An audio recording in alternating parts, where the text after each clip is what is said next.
नमस्कार मंडळी, कसे आहात? नणंद वहिनी रेसिपीजमध्ये तुम्हा सर्वांचं मनापासून पुन्हा एकदा खूप खूप स्वागत आहे. आज आम्ही तुमच्यासाठी खास घेऊन आलो आहे पालक पुरी. ही पुरी खूप छान लागते आणि शरीरासाठी तर खूपच पौष्टिक अशी असते. त्यामुळे चला तर मग करूया सुरुवात. आपल्याला पालक पुरी बनवण्यासाठी आधी पालक घ्यायचे आहे. पालक घेऊन झाल्यानंतर त्याला अशा पद्धतीने छान बारीक कापून घ्यायचे आहे. आपली संपूर्ण पालक आणि त्यामध्ये आम्ही शोप पण टाकलेले आहे. तुम्हाला हवं तर तुम्ही फक्त पालकही घालू शकतात. बघा, अशा पद्धतीने आपल्याला छान कापून घ्यायचे आहे. आता आम्ही त्याला एका भांड्यात घेतलेला आहे आणि स्वच्छ पाण्याने धुवून घेऊया. त्यानंतर एका कढईमध्ये थोडं पाणी घालून पाणी गरम झालं की मग त्यात आपण ती पालक छान स्वच्छ धुवून उकळण्यास टाकून देऊया. पालकपुरी बनवण्याची ही साधी आणि सोपी पद्धत आहे. त्यामुळे तुम्ही व्हिडिओ शेवटपर्यंत नक्की बघा. बघा, आता आपली पालक छान उकडून झालेली आहे. आता आपण तिला एका प्लेटमध्ये काढून घेऊया आणि पुढील कृती करूया. पुढील कृतीसाठी आम्ही 5 ते 6 मिरच्या घेतलेल्या आहेत. त्यात जाड आणि बारीक अशा दोन्ही प्रकारच्या मिरच्या घेतल्या आहेत.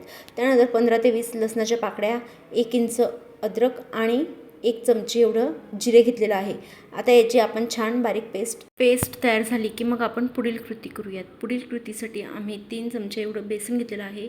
त्यानंतर 3 चमचे गव्हाचं पीठ आणि 1 चमचा तांदळाचं पीठ घेतलेलं आहे. आता आपण त्याला एका ताटात सर्व पिठं एक एक करून टाकून देऊया आणि पुढील मसाले आपण आपल्या पिठांमध्ये ॲड करूया.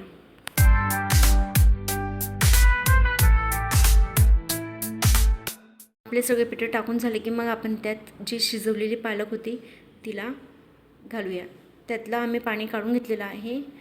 तेच पाणी आपण जी कणिक मळू ना त्यासाठी वापरायचं आहे. कारण की पालक भाजी आपल्या शरीरासाठी खूप पौष्टिक अशी असते. त्यात लोह, कॅल्शियम, फॉस्फरस आणि जीवनसत्व A, B आणि C असतात. त्यामुळे आपण ते पाणीही वापरूयात. त्यानंतर आम्ही हिरव्या मिरचीचा जो ठेचा करून घेतलेला आहे तो घातला आहे. त्यानंतर नमक घातलं आहे, थोडं हळद, जो हिरव्या मिरचीचा ठेचा केला होता त्यात आम्ही आलं, लसूण, मिरच्या आणि जिरं घातलेलं होतं. बघा, आता आपण तेच पाणी टाकून छान आपली कणिक मळून घेऊया.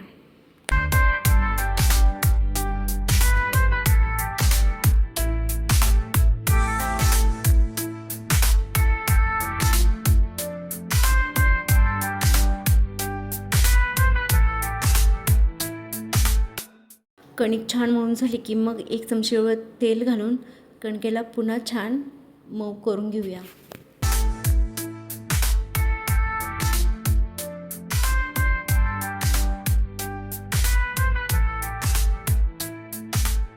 बघा, आता आपली कणिक छान मऊ करून झालेली आहे. आता आपण तिला दुसऱ्या प्लेटमध्ये ट्रान्सफर करून घेऊया. आता आपण पुऱ्या करण्यासाठी तेल लावून आपण पुरी करणार आहोत. तुम्ही गव्हाचं पीठ लावून देखील पुरी करू शकतात, पण आम्ही शक्यतो तेल लावूनच करतो. का? कारण की जर आपण गव्हाचं पीठ लावून पुऱ्या केल्या तर आपलं जे तळण्याचं तेल असतं तेही खराब होतं. म्हणजे आपल्याला त्याचा पुन्हा यूज करता येत नाही. त्यामुळे आम्ही तेल लावूनच पुरी बनवतो. तेल गरम होईल तोवर आपण आपल्या पुऱ्या लाटून घेऊया.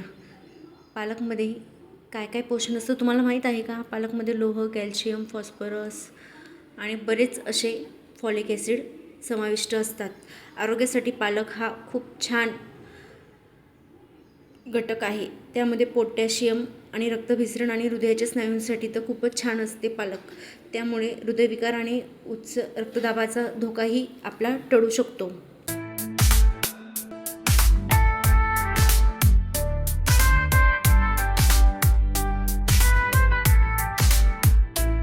बघा, आता आपल्या पुऱ्या लाटून झालेल्या आहेत. आता आपलं तेलही गरम झालेलं आहे. आपण एक एक करून आपल्या संपूर्ण पुऱ्या छान तळून घेऊया. बघा, वा, मस्त. पालकपुरी ही जास्त फुगते आणि खूपच छान अशी खुसखुशीत लागते. त्यामुळे एकदा नक्की ट्राय करा तुम्ही ही पालकपुरी. कारण पालक हे आपल्या डोळ्यासाठीही छान असतं. त्यात व्हिटॅमिन E असताना त्यामुळे ते आपली दृष्टीही सुधारते आणि डोळ्यांचं आरोग्यही छान राखते. पालक ही हाडांसाठी देखील छान असते.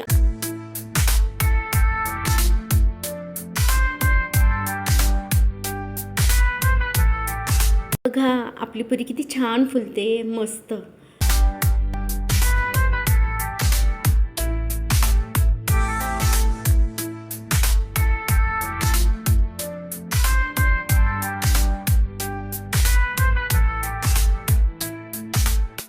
बघा आपल्या पुऱ्या किती छान दिसत आहेत.